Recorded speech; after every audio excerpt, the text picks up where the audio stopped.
Adakah orang awal kena belajar sifat 20? Ya. Salah satu nak melepaskan ilmu fardu ain di dalam akidah adalah belajar sifat 20. Tapi perbahasa hok tinggi-tinggi tu tak payahlah. Sekadar kita ngaji Allah tu ada, mustahil dia tak ada, dalil dia alih ini. Allah Ta'ala tidak ada permulaan, mustahil dia ada permulaan, dalil dia ni alih ni ada ni, jodoh lah.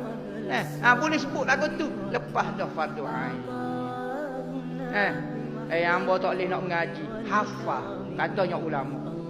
Tok Guru Haji Daud Bukit Abah hok dalam hadis kata orang hok boleh masuk dalam syurga orang ada iman sebesar zarah. Zarah ni tak tahulah, bukan kata itu benda paling halus sekali.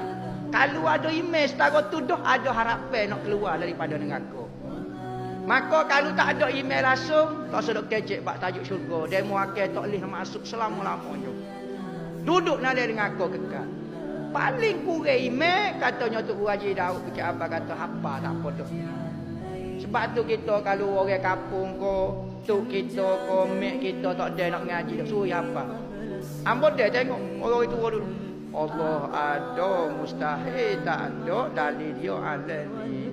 Allah tidak ada permulaan, mustahil ada permulaan, dalil dia alal ni. Ngapa you kertas keping yang begitu? Tak apa, sekurangnya biarlah tak payah mana, boleh sebut. Oh tak apa dah. Katanya tu ai nak buat Abah, kalau boleh baca lagu ni, oh tu ada dah sebesar zarah tak apa. Jadi dah tu.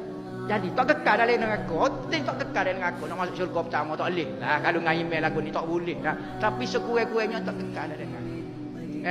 Hak lain hak tinggi-tinggi tu tidak wajib lah. Waktu untuk jadi orang alim, nak berdebat dengan orang, nak bujuh dengan orang.